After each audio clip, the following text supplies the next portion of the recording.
ఓం శాంతి 2/1/1982 అవ్యక్త బాప్దాద యొక్క మధుర మహావాక్యాలు. సంగమయుగ బ్రాహ్మణులపై విశ్వ పరివర్తన యొక్క బాధ్యత.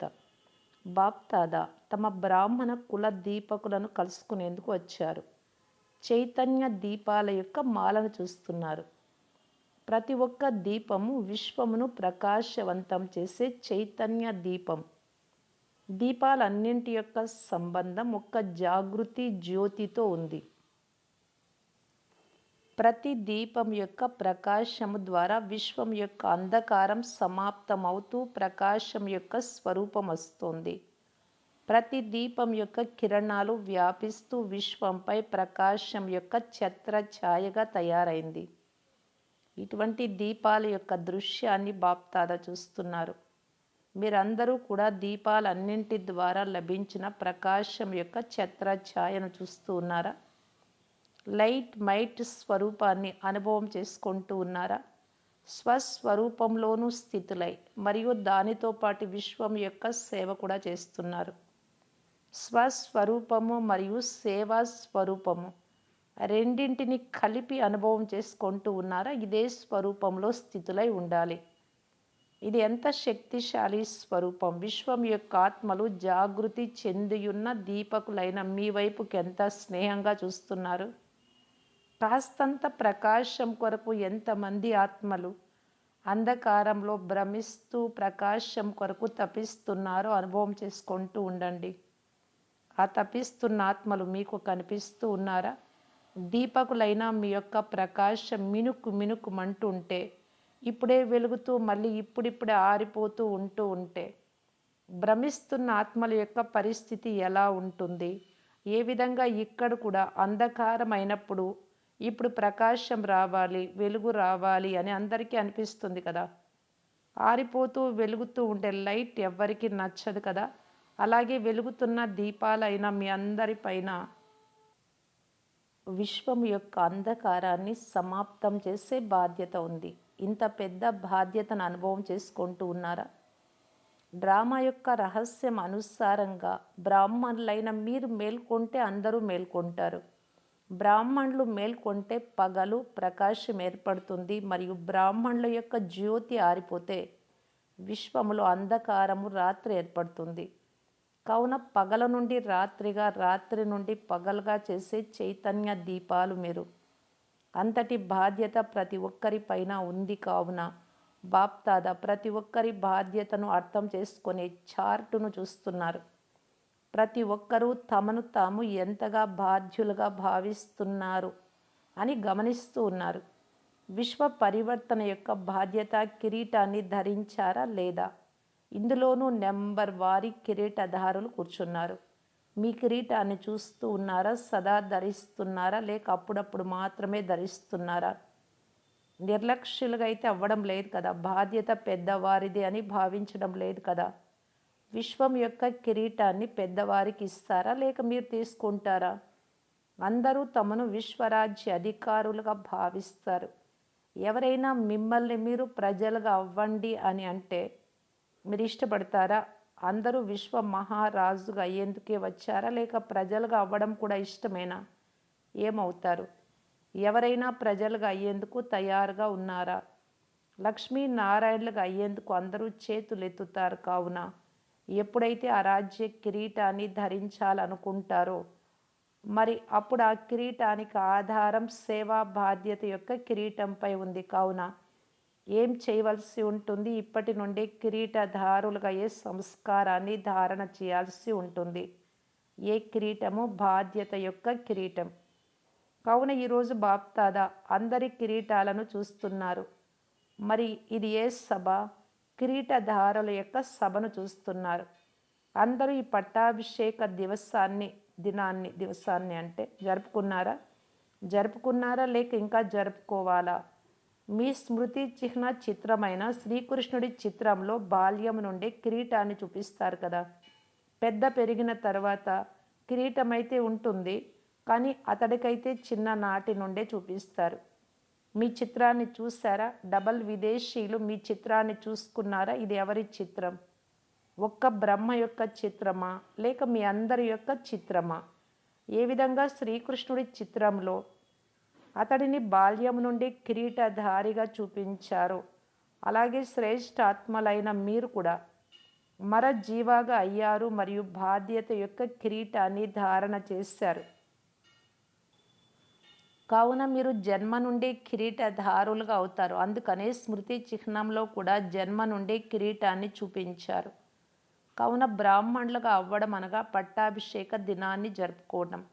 కావున మీరందరూ మీ పట్టాభిషేకాన్ని జరుపుకున్నారా? ఇప్పుడు కేవలం సదా ఈ విశ్వ సేవ యొక్క బాధ్యత కిరీటధారులుగా ఈ సేవలో నిమగ్నం అవుతున్నారా లేదా?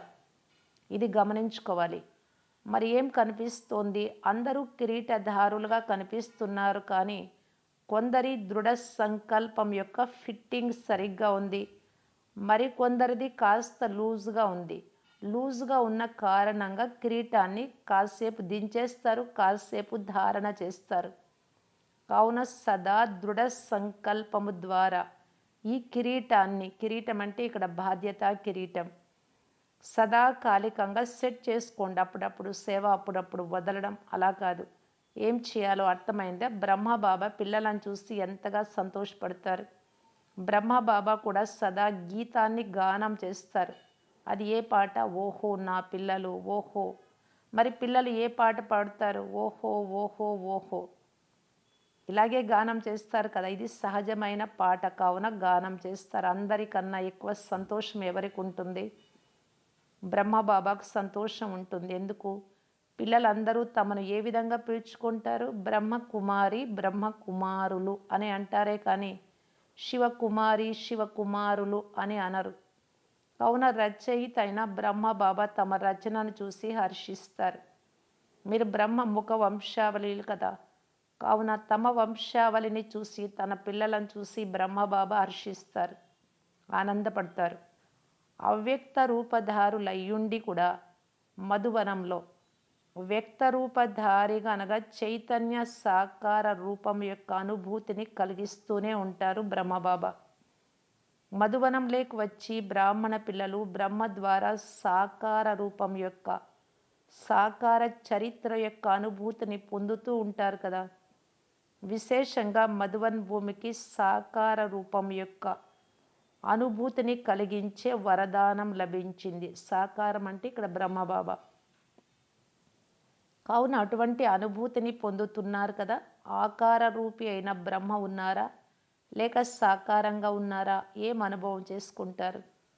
ఆత్మిక సంభాషణ చేస్తూ ఉన్నారా?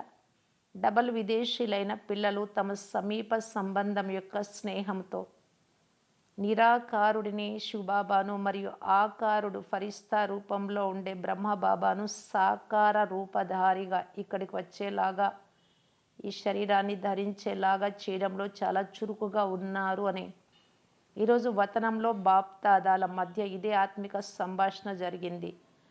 పిల్లల స్నేహం యొక్క ఇంద్రజాలంతో ఆకారుడు కూడా బ్రహ్మబాబా కూడా సాకారుడిగా అయిపోతారు.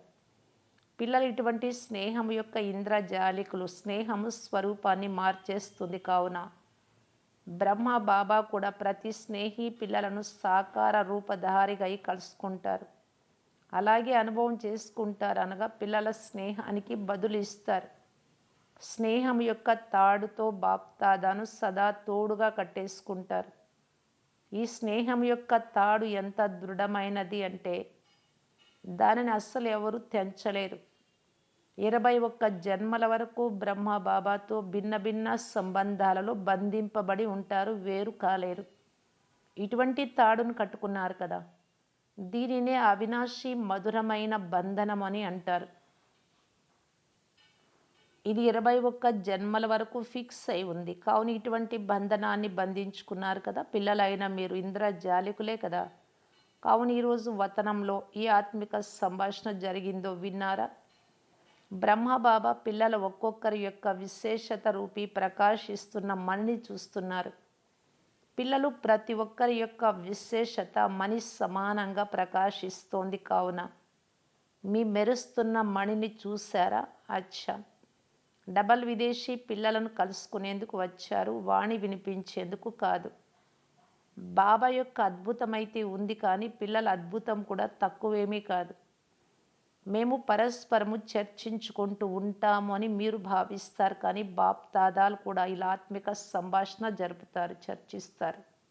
అచ్చా, ఈ విధంగా సదా విశ్వ సేవ యొక్క బాధ్యత కిరీటధారులకు, సదా స్నేహం యొక్క బంధనంలో బాప్ దాదాను తమ తోడుగా తీసుకునేవారికి, అంటే తోడుగా చేసుకునేవారికి 21 జన్మల వరకు అవినాశి సంబంధంలోకి వచ్చేవారికి, ఈ విధంగా సదా మేల్కొని ఉన్న దీపాలకు బాప్ దాదా యొక్క ప్రియ స్మృతులు మరియు నమస్తే.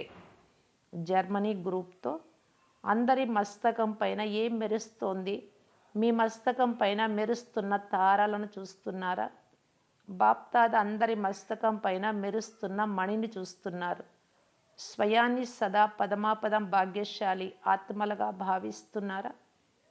అన్ని వేళల్లో ఎంత సంపాదనను జమ చేసుకుంటూ ఉన్నారు, అది లెక్క వేయగలరా? మొత్తము కల్పంలో ఇంతటి సంపాదన చేసుకునే వ్యాపారి ఇంకెవరికైనా ఉంటారా? ఎవరికైనాను ఉండరు, ఎవరు ఉండరు. మనకి ఇంకెవరు ఇట్లాంటి వ్యాపారాలను మనం చూడలేదు కదా. అదే బాబా చెప్తూ ఉన్నారు, మేమే కల్పము ఈ విధంగా శ్రేష్ఠాత్మలుగా అయ్యాము అన్న సంతోషం యొక్క స్మృతి సదా ఉంటుందా? కావున సదా మేమింతటి గొప్ప వ్యాపారులము అని భావించండి. పరమాత్ముడితో వ్యాపారం చేస్తున్నారు మరియు అంతటి సంపాదనలో బిజీగా ఉండండి. సదా బిజీగా ఉండడం ద్వారా ఏ విధమైన మాయ మిమ్మల్ని ఎదుర్కోలేదు. ఎందుకంటే బిజీగా ఉన్నట్లయితే మాయ చూసి మిమ్మల్ని తిరిగి వెళ్ళిపోతుంది, యుద్ధం చేయదు. సహజంగా మాయా జీతులుగా అయ్యేందుకు సహజ సాధనము ఇదే. సంపాదన చేస్తూ బిజీగా ఉండండి మరియు చేయిస్తూ ఉండండి.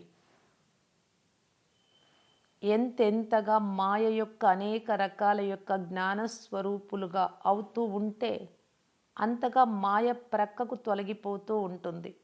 ఇంకొకటి, ఒక్క క్షణం కూడా ఒంటరిగా ఉండకండి. సదా బాబాతో పాటు ఉన్నట్లయితే బాబా తోడుగా ఉండడం చూసి కూడా మాయ రాజాలదు.